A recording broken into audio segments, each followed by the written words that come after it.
I just...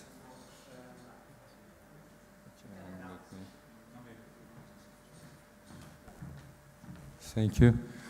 Ladies and gentlemen, dear conference attendees, I would like to thank you that you are attending this session, and we'll be sharing our experience through the Biotope data standardization and studies for the protected areas in Turkey. Please let me state that, first of all, this presentation was going to be realized by Ms. Özlem Aksoy. She's the best biologist I know in Turkey. She is working at the Director General for Protection of Natural Assets, and I'm working at the Director General of Geographical Information Systems. So under the Republic of Turkey's Ministry of Environment and Urbanization, many of other directors come together and make joint works. So this should be taken like that. This will be presenting a process of the adventure of the habitat spaces. There have been lots of works and studies done. Also before the establishment of our ministry, so that's before 5 years, we should consider all them and just summarize. And what should we do? This is just an evaluation. According to Convention on Biological Diversity, protected areas are the cornerstones of a biodiversity conservation. So they maintain key habitats, provide refuge, and ensure the maintenance of natural processes across the landscape. And also they allow for species, migration, and movement.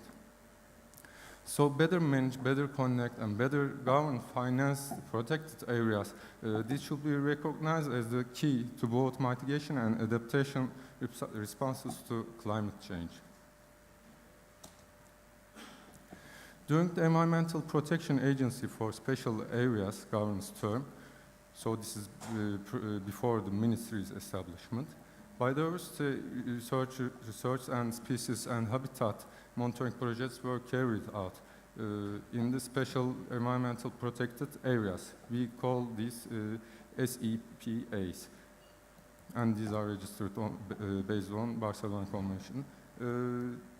And using spatial data followed by biotope mapping projects, particularly in three sepas, let me say, Lake Tuz, Belek, and Delta of Göksu SEPAs, let me tell you. And in 2011, our ministry has been established and gave the duty to and responsibility to conserve of the conservation sites based on the mentioned law. So these works are being carried on under the General Directorate for Nature and Heritage Protection. Biological diversity research are carried out for each SEPA, and with the data obtained from these research, data inventory is becoming completed. So there are lots of data within these reports, but should be collected especially. In addition to these research, also socio-economic research, we can say, are carried out and finally analyzed with the biodiversity data to achieve a synthesis. And lastly, these synthesizers are being used by the General Directorate for the special plans. So they are directly involved in geospatial works and for decision making. According to size of the SEPAs, environmental special plans in many scales are made, and plan decisions are registered as a result of this process, as I mentioned before. And as a third step, determining and correct management of the area biotope mapping studies are realized, as mentioned, Belek, Lake Tuz, and Göksu Delta SEPAs. In two of these three SEPAs, Belek and Lake Tuz, the results of the biotope mapping studies are transferred to environmental special plans and plan decisions, so as the special plans reach out to their actual studies. Here we have examples of these studies. In the right one, in the right image, at the top, green areas are very important areas, yellow areas are less important areas, and pink areas are not important areas. Ecologically, a species cannot be isolated from its surrounding, so we take it as a motto, and it's not possible to protect or conserve species by themselves. It's needed to approach with their surroundings in a comprehensive approach. In this slide, we have some images from those reports from Lake Tuz. It's a very special area, land of passing flamingos.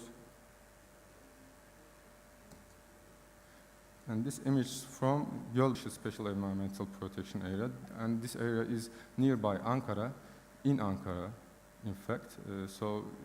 It's the capital cities and involves many of dynamics inside, especially again from Gölbaşı. As you see, there are lots of species reported and imaged within those projects. About the actual status of the conservation sites. Conservation sites, based on the mentioned law, they are digitalized and published by the ministry's system. It's called sites, and it's open to use of personnel, and they check if there's anything inside the conservation site or out. So it's a very useful system for them. And experience from these SEPAs, they are going to be transferred to the conservation sites by the ecological-based scientific research projects composed of biological diversity, ecological, geological, and landscape subtopics in order to provide the actual status of these sites which have never been evaluated in that manner before. So currently, the conservation sites are classified as first degree, second degree, and third degree conservation sites according to their structuring status. And after the completion of ecological-based scientific research projects, current sites will be evaluated due to the IUCN's protection categories. So they are strictly, as you all know, strictly conserved sensitive sites, naturally qualified protection sites, and sustainable production and controlled use sites. In effective planning and implementation process, after completion of the projects, there will be an ecological-based scientific research report, as I mentioned in the previous slide, and they will be obtained from each conservation site. So this is really a hard labor. And in these reports, geospatial data will also be obtained and used for the habitats, types, and species. In order to determine the actual conservation areas and their borders, there is an absolute necessity to determine the spatial distribution of target species and habitat types. And as a result of these projects, it's targeted to achieve biodiversity inventory, geological identity, and landscape characteristics obtained from geospatial data. And through all these studies, it's in nature that there were some incompatibilities which have been experienced on using standard data while and after these biotope mapping and research projects. Therefore, it's aimed to diminish and even eliminate those incompatibilities that occur because of the unstandardized data. And by using standards compatible with Inspire Directive and our national SDI standards, TU-CBS we call, it will be ecological-based scientific research projects in conclusion by a standardized data structure. And besides, as I mentioned before, Turkish National Geographical Information System standards define risk protection regions, biodiversity, and planning regions. These are called as thematic data teams, and these cover the below mentioned the Inspire data teams I'll tell right now, they cover these data teams. So there will be a compatibility by using the Biotope data. And if we like to call the protection sites area management restriction regulation zones, and these are coming from Annex 3, biogeographical regions, habitat and biotypes, and species distribution. So this will need harmonization and lots of work and lots of labor also. We can pass through directly. We all know these are taken from the directive's technical specifications, but as just calling them, we have noted down them. So TU-CBS are national standards get into relation with the mentioned inspired teams. So protected site species. Sorry, 2 minutes? Okay, thank you, I'm just finishing. As I mentioned before, area management restriction regulation zones and reporting units, biogeographical region, and these are all very important without any division in our studies. These should be very important.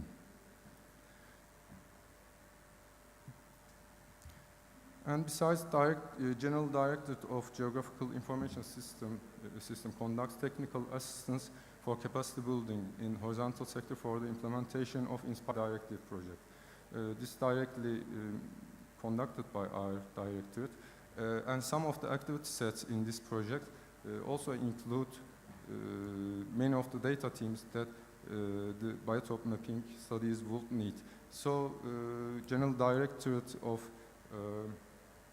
Natural Heritage Assets, Protection of Natural Heritage Assets, is also a pilot, as well as some other municipalities.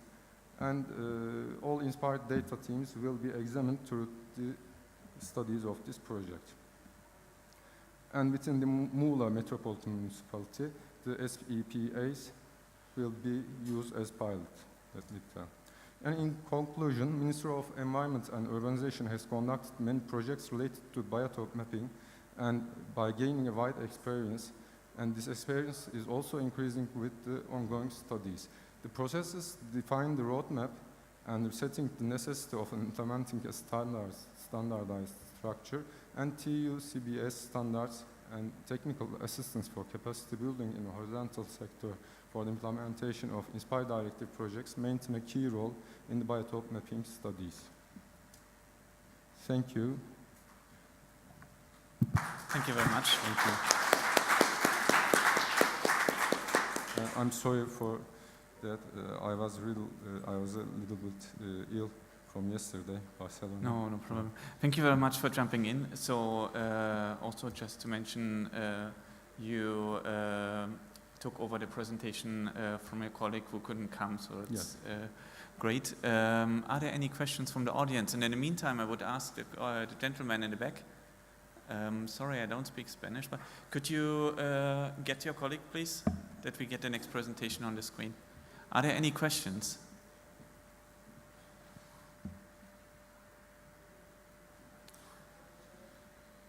If there are no questions so far, thank you very much. Thank you.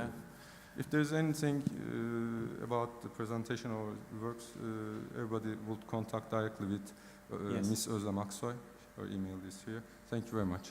Thank you very much.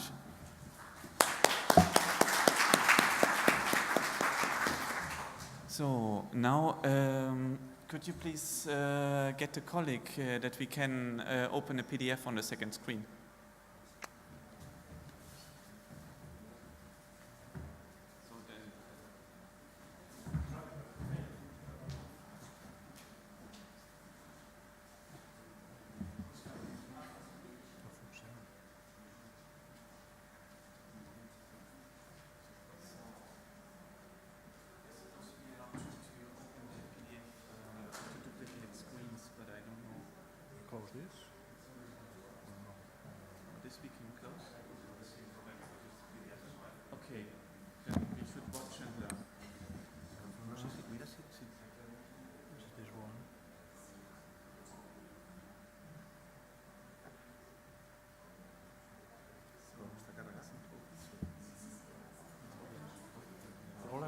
We need to open it on the. So, help is coming. No, si el té de fer sobre, el que passa que és... Veu allò.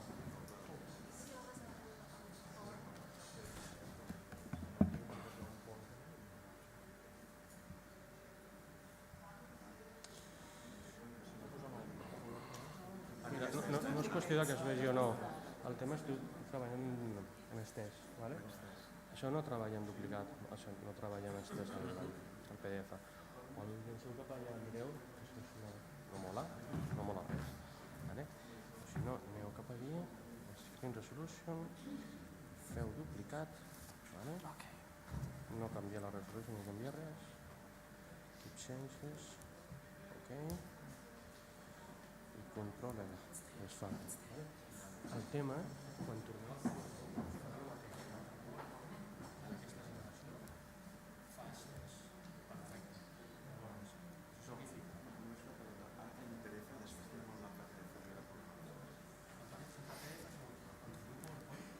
Quan sortim aquí fem ESC i ell que l'obri directament se l'obri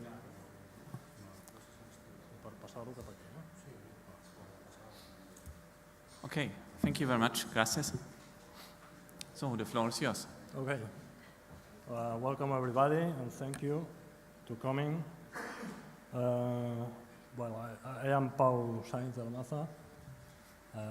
I'm with my colleague Pilar Casanovas from the government of Catalonia. We have prepared this presentation. It's about the mapping of habitats, an indispensable tool for the planning and management of protected areas in Catalonia. When we talk about INSPIRE, we always talk about, sometimes, about the specification, about file formats. But I think it's good to remember the final use of all these things, the final use of INSPIRE and the cartographies. I think it's a good time to remember.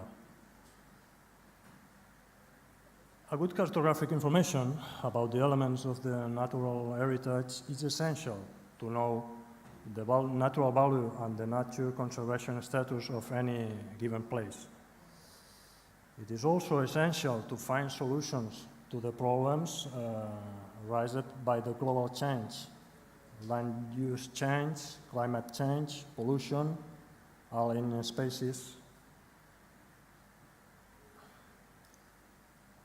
Catalonia, instead, it's a quite populated area and quite urbanized area. It's a very diverse country, from the mountains, the high mountains in the north, in the Pyrenees, to the coastline. We have also very dry climate areas in the interior of the country, and also in the south we have more important deltas in the Mediterranean, the Delta de l'Ebre. So it's a challenge to manage this great heritage of nature. You can see here in this map the natural parks and reserves. In orange and in green, the Natura 2000 network. It's more than 30% of the country, so it's a lot. The importance of habitats. Habitats, obviously, it's one of the key concepts in landscape ecology. They provide information about the flora and vegetation, climate, topography, and are very useful to wildlife studies. In Catalonia, Corine classification was used to identify all existing habitats. According to this adjustment, the list of habitats in Catalonia contains more than 600 habitats. Of this, almost 71% since the document appeared in Corine Biotope Manual of the European Community. and 29% have been incorporated and adapted to the new contributions to the Catalan reality. Well, as I said before, Catalonia has a quite diverse country with a rich, very rich habitats. The cartographies of habitats in Catalonia. A little bit of history. Since the mid-90s, the government of Catalonia has promoted development of different habitats cartographies in Catalonia, with the cooperation of universities and research centers, obviously. You can see this, one of the present, the different cartographies that we performed.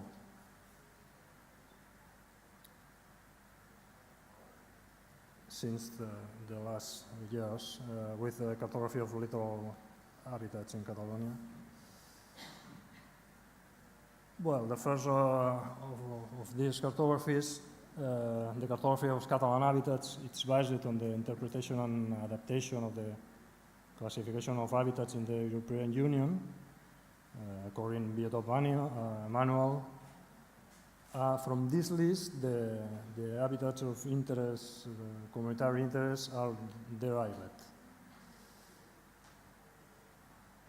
Well, the geometry of the polygons, well, this is not important. The purpose is the aim is to provide information about the presence, location, extent, and valuation of certain habitats in the region. The habitat of community interest, it's derived from the Catalan habitats.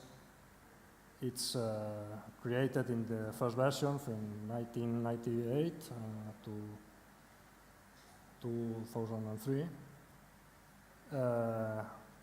Obviously, it has been very important to build the Natura 2000 network, as we will explain later. From this cartography, we have already two versions of.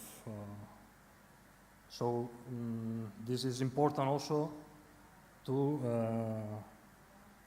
be able to compare the evaluation, the different evolution of the present of the habitats. Here we have an example of the performance of these cartographies. This is the version 1 in the last years of the 20th century. And this, you can see the version 1 and the version 2 of this cartography.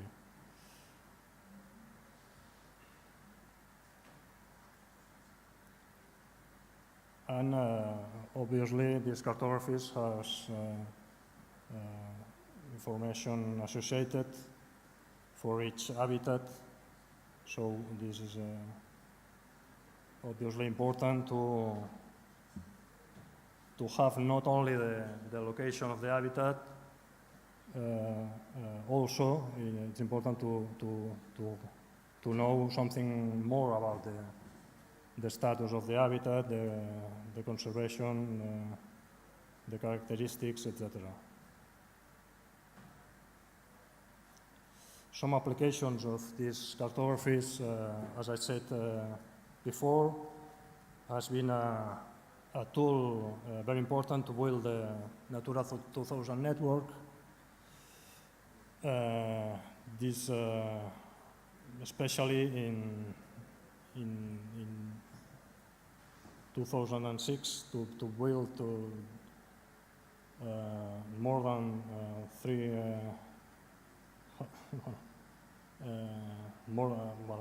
the last proposal of Natura 2000 in Catalonia.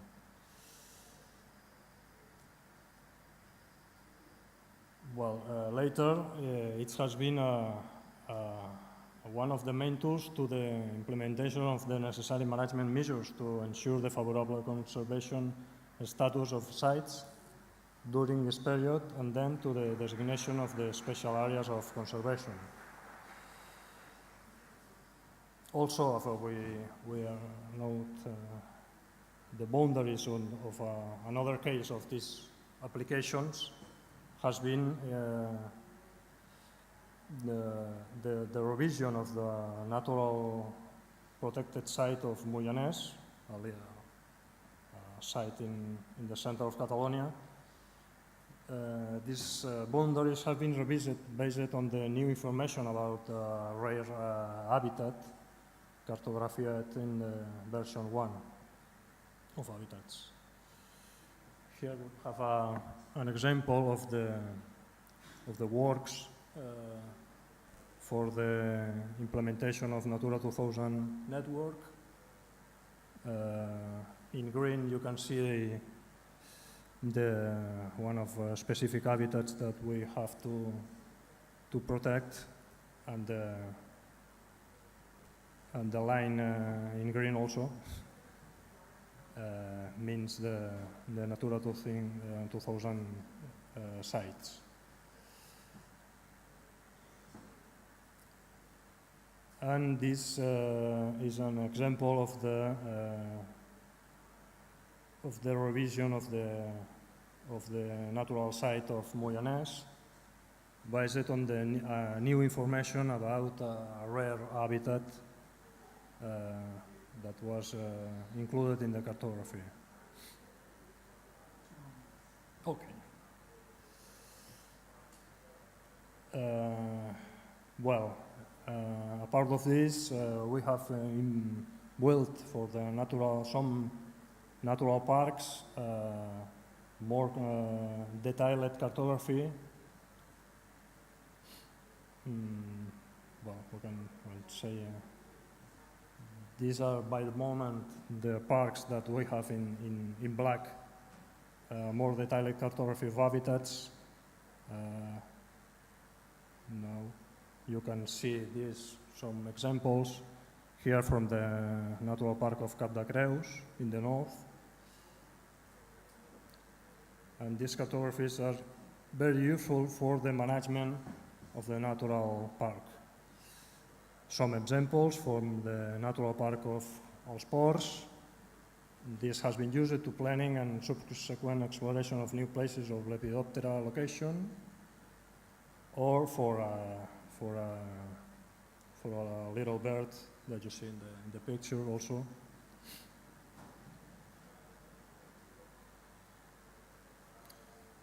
And in another park in the south, the Montsant Natural Park, this cartography has been used to locate new areas for very endangered species of Orthopteran. And then the last cartography that we performed is the cartography of coastal habitats. This cartography, more detailed, only from the shore of the coast. As you can see here, a little example. And this cartography has been used also, by example, right now, to classify, and this classification determines the uses and activities that the different municipalities will allow or not in the particular beach, attendant at the value of the habitats that are located in these areas. Very quickly, this is little examples of these applications. Also, we have performed a manual of these habitats. Well, and this it's only to resume the uses of habitat mapping. It's for the research, obviously, for the management, public administration, but also for private companies, and also for education and divulgation.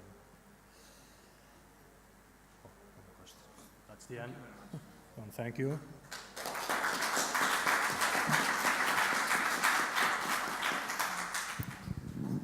Are there questions from the audience? If you have questions, please raise your hand.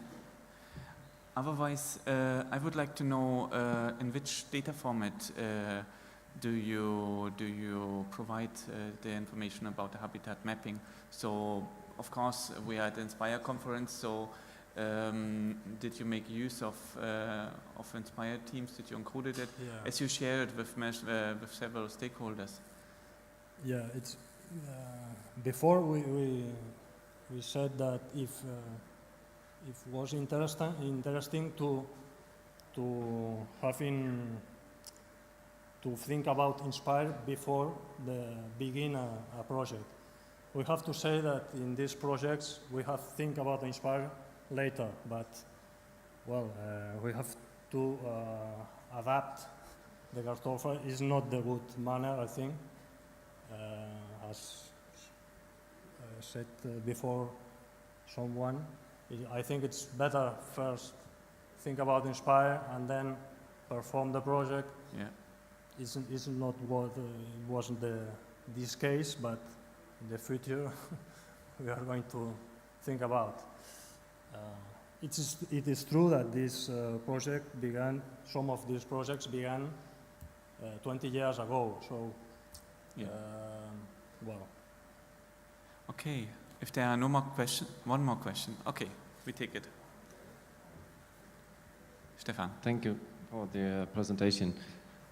I was wondering if you have thought about another way to model the information that you are storing in the different classes, how you classify your habitat. So the information that you have a certain species of tree together with some grasses is not stored somewhere machine readable in a database, but it's written black on white in your class definition, but you can't extract single elements machine readable out of your class definition. So the idea is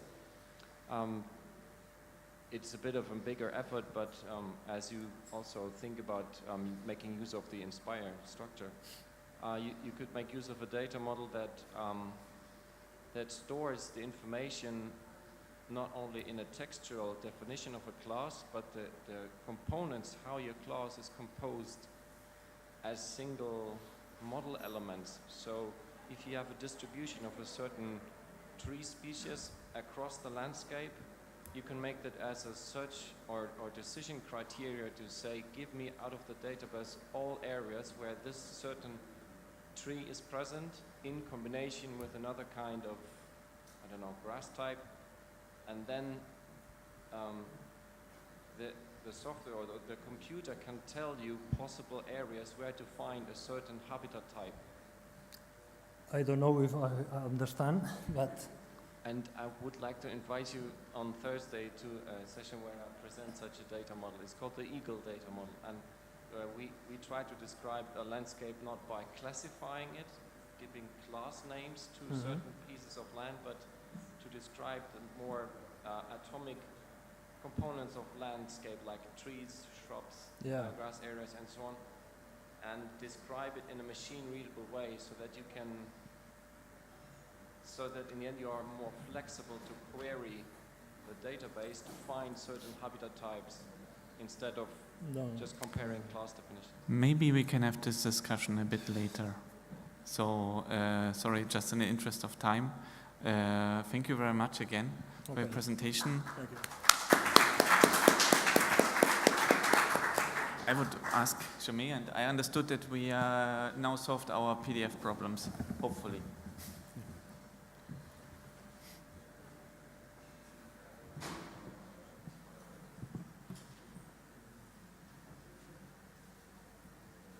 Can see? Okay. So, hi, good afternoon. So basically what I will try to introduce here is a new platform that provides free accessible citizen science services related to monitoring biodiversity. So this is a global idea of this platform. The platform is called Natusfera. No, it works. Well, I don't know. You can see Natusfera is not developed from the scratch. In fact, it was taken as a continuous or a fork system of one platform that has been quite successful, particularly in the States. It's called iNaturalist. But we are modifying somehow some of the services. So the idea basically is that it's one of the platforms that has been chosen now for the GBIF node in Spain.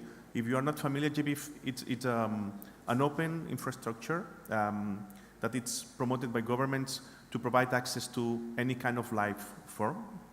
And the idea is that part of the information from GBIF comes from the citizens, and we try to harmonize somehow this type of collaborations or inputs. So the idea is that you can see that the Natusfera community can be grouped in many, many local communities that they have their own interest, and they want to promote their particular local projects. So the idea is that Natusfera acts as a kind of framework of such a kind of projects. So basically, what we are trying to provide is a kind of service that allows that any kind of community collective, no matter its size and also its capabilities in terms of knowledge, can use a platform, can create their own projects, and can participate in improving it. We have well, basically, we think that there are three main barriers that can somehow make difficult such a kind of creation of local projects. One is the technological barriers. Many local groups, they don't have ICT capabilities, ICT experts that can set up their own platform. The knowledge barriers, many people can be interested locally to participate, but maybe they imagine that a local community in a small village, they are concerned about the environment, but they do not have the knowledge to provide or to identify the animals or the organisms they observe. And finally, linguistic barriers, which is particularly important in Europe. So, to try to overcome such a kind of barriers, the Natusfera service have created a very simple way to create their own projects, people. There are basically these 3 steps that I will try to show you an example. Imagine this is an example.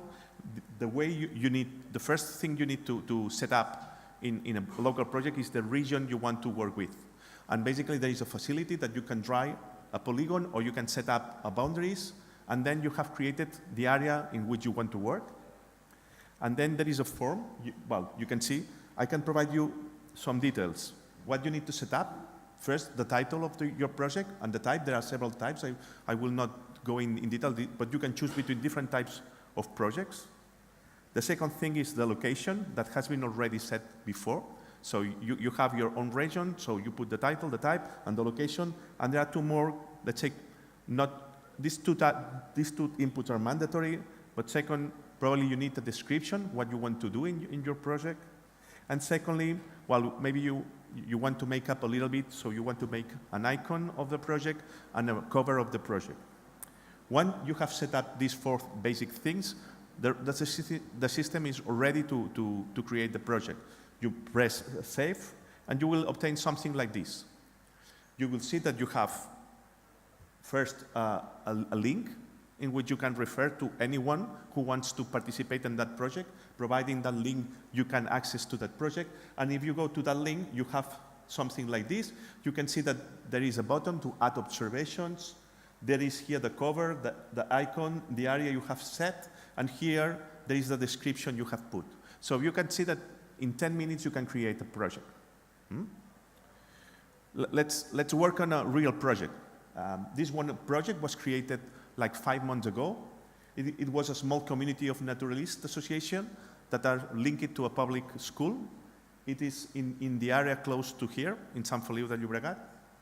And you can see that's the input you see. You see the area. You can see that it's quite small. I mean, probably it's a few kilometers square. So there is really a very local project.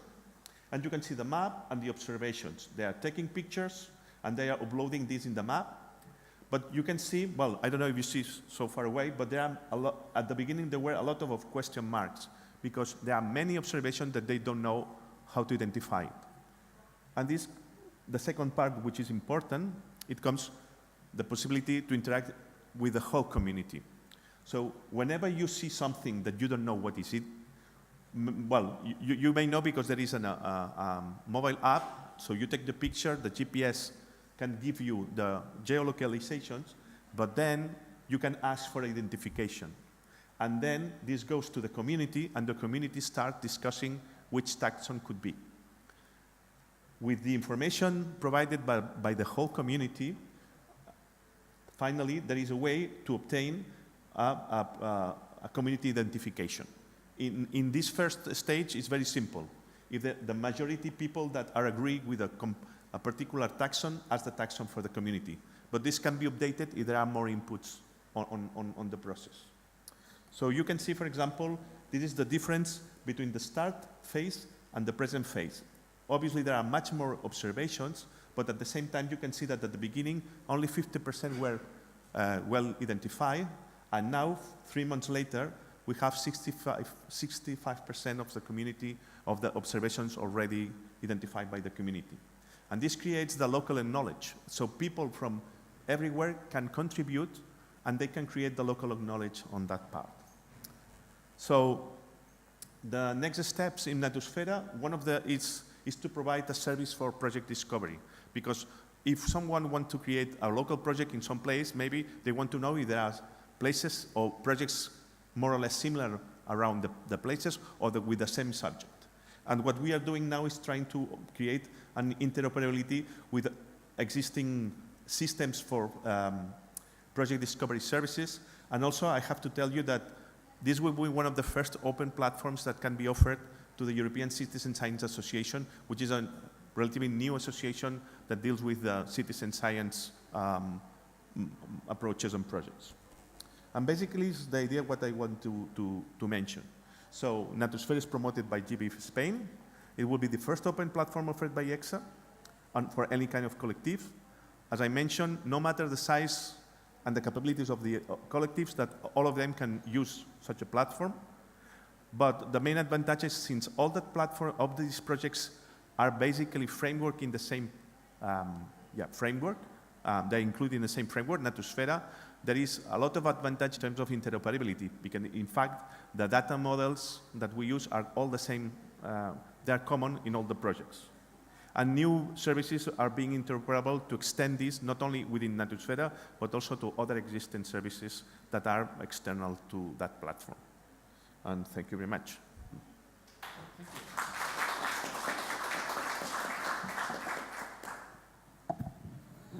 Are there questions? Do you have questions for this presentation? Yes, there is a question.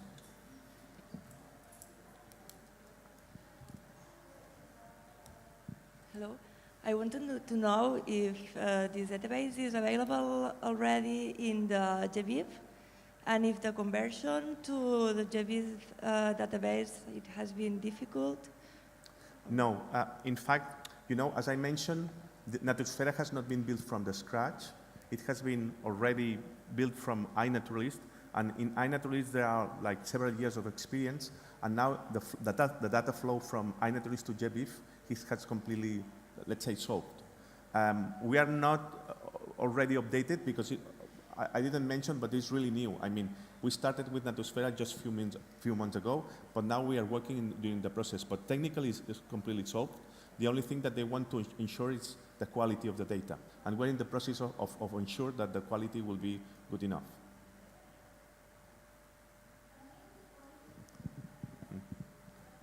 Can I ask about your mobile app that you talked about? Is it open source? And yeah, everything is open source. The idea, you know, is that at the end, because we want to promote this at European level, the platform itself is open source, and the apps are open source as well. So the idea is that whoever wants to contribute in the coding part as well, even providing new services to Natusfera, they are very welcome to contribute. Now, because we are in this very new phase stage, the app is only available only in Spain, but I guess that in a few weeks, it will be open to the whole world. And what platforms do you support? Now, it's Android, but in a few weeks, there will be iOS as well.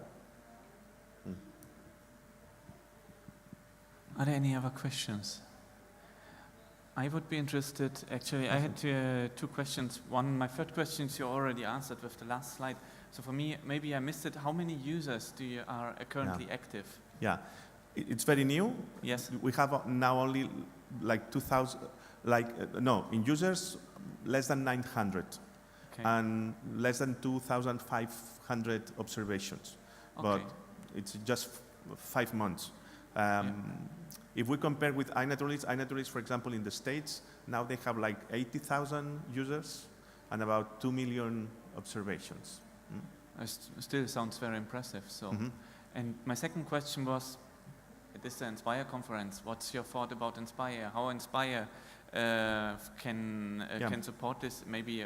Maybe I was too fast, but the idea, is that through GBIF, so all the data will be validated within the community, but then Natusfera will be a bridge and GBIF will collect all the data. And the idea is, because we know that GBIF now is working on Inspire, Bicomplete and Inspire, so the idea will be that all this that is really local goes to Natusfera, integrate, and then will fit on GBIF data. And from GBIF, then you can have other spatial complementary information. And then with the biodiversity and maybe habitat mappings or whatever, you can have global analysis related to Inspire, so it's species, habitats, biotopes, and so on.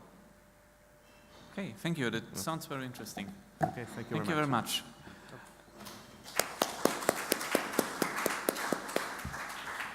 Now let's come to our last speaker. Sorry, we didn't have a chance to meet before, so you use PowerPoint or? Already here.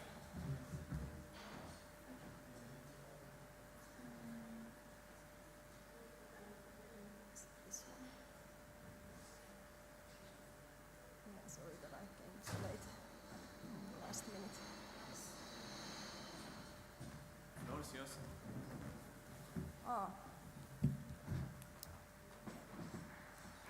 So good afternoon. I'm Aija Kukkala. I'm a PhD candidate and researcher from the University of Helsinki. And there has been quite a lot of discussion about data usage and user approach in this conference. So I hope that my presentation will give some insight on that side. So I will tell you about spatial conservation planning research and how geographical data has been used in that context. But first of all, I'd like to introduce my research group.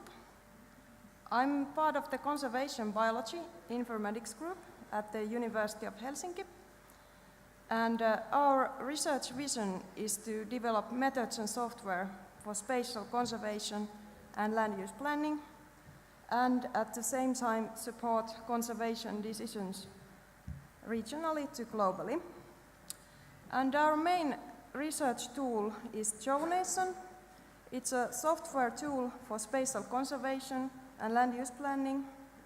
It's developed by my PhD supervisor, Atte Moilanen, and it has been used over 10 years in different kinds of biodiversity conservation projects in Finland, but also internationally.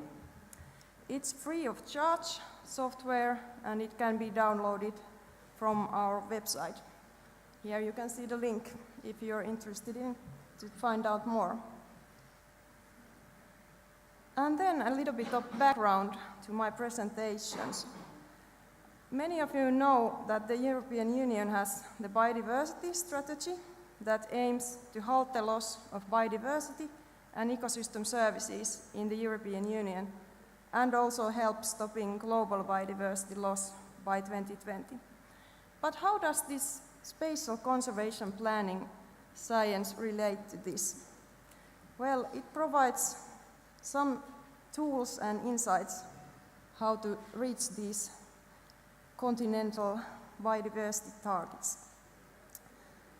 So I'll briefly define what is spatial conservation planning.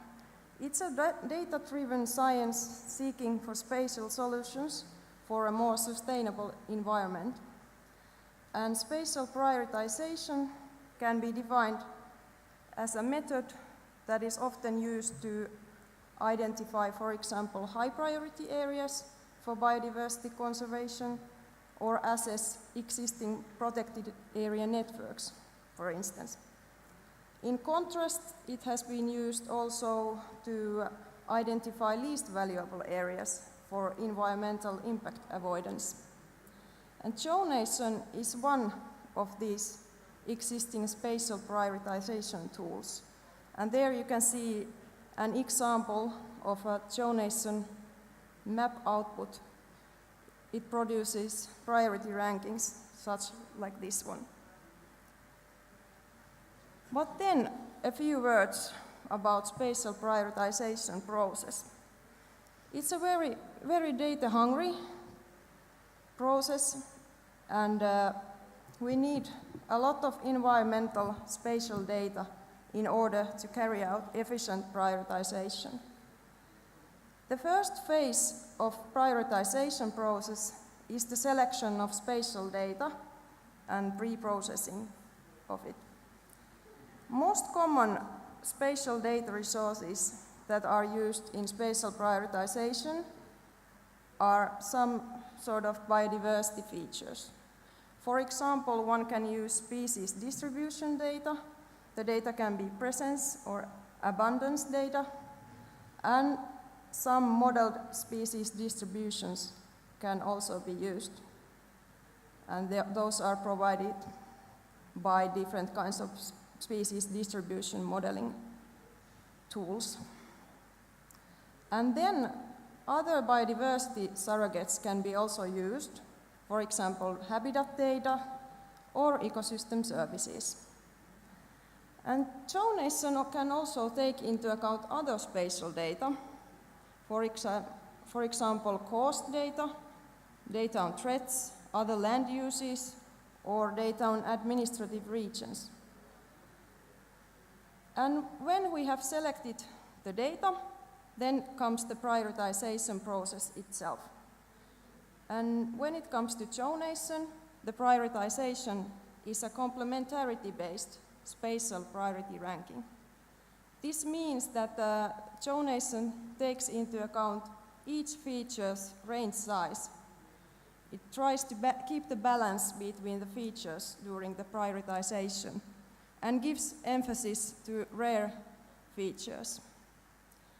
And third phase of the prioritization is the output and interpretation, which is a very important part of the process. Geonation output is a priority rank map, like this one here in the middle, but it also produces a range size rarity weighted richness map, and some solution performance can be done between, for example, different prioritizations. This interpretation is important, and often stakeholders are involved in this phase. This is the phase when one can decide how to really use these prioritization outputs in real-life conservation planning.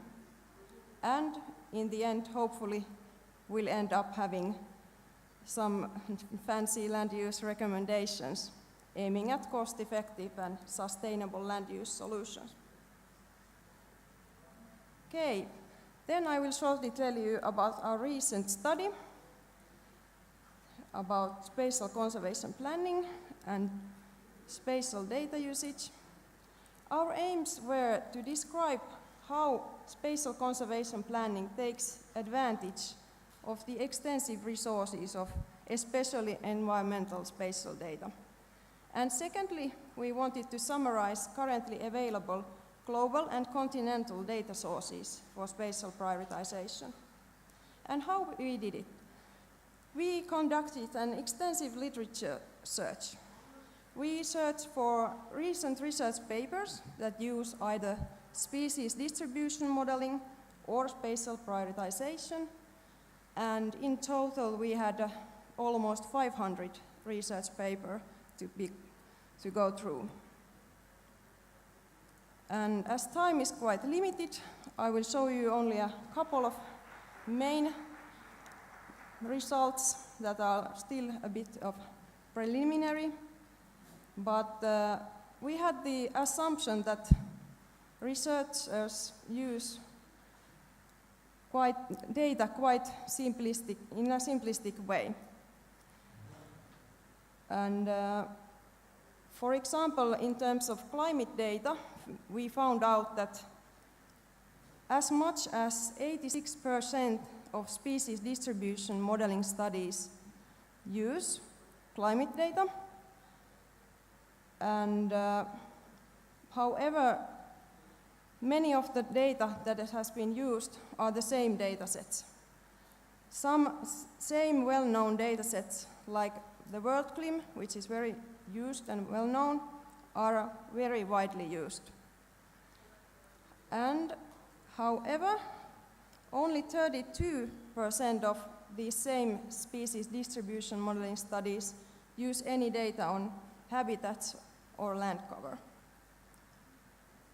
And even when it comes to data sources about human activities, only half of the spatial prioritization papers use any data about them. So there are differences in the usage, quite a lot.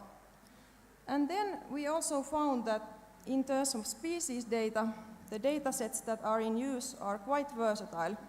Many of them are based on field data collected by the researchers by themselves, or atlas data, or modeled data sources.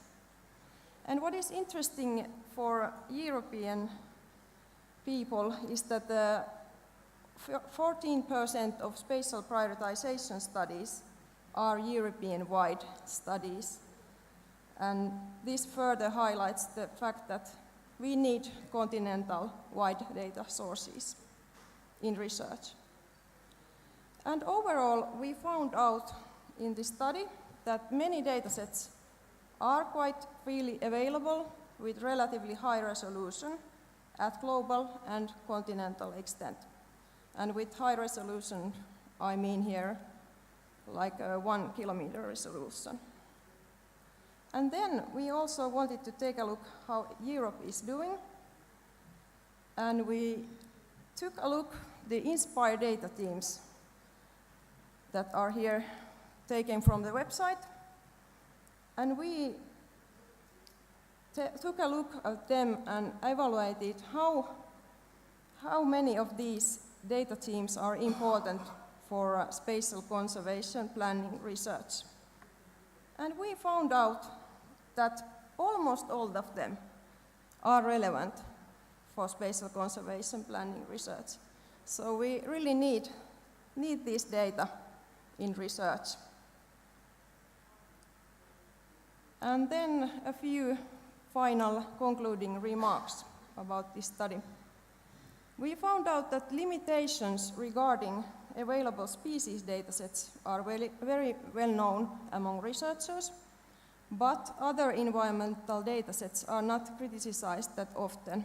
They are just used like the climate data. And then we also noticed that it's quite difficult to measure threats and land use pressures, and therefore the quality of data is quite variable. And it's important to notice that the easy access to high-quality, up-to-date datasets is crucial.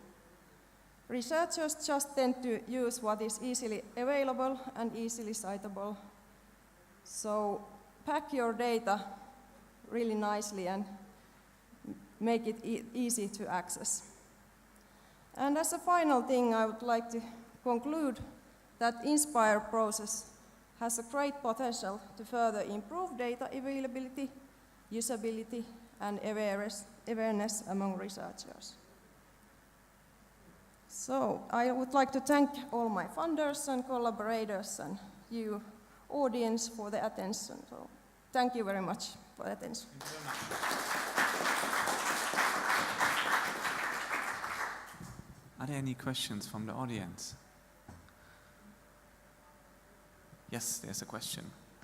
Thank you, Ian McCallum. Just a simple question. Have you published those findings you had on the data that was actually used in these studies?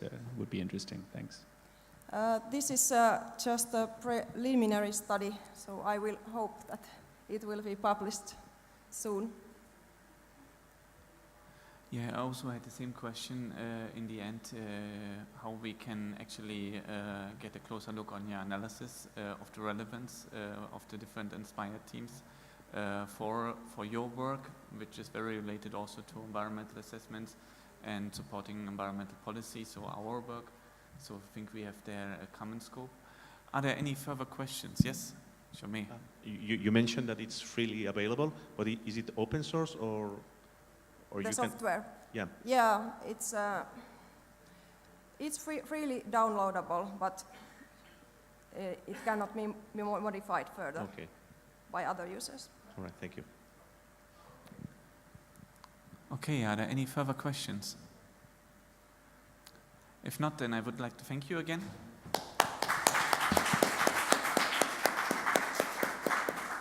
And I would like to thank also all the presenters for being here. We apologize for the technical issues we had at the end. We could manage all. And with that, I would like to close the session. If there are any further questions, you can come to us. You can speak directly to the presenters. I hope you had a great time, and sorry for the overtime.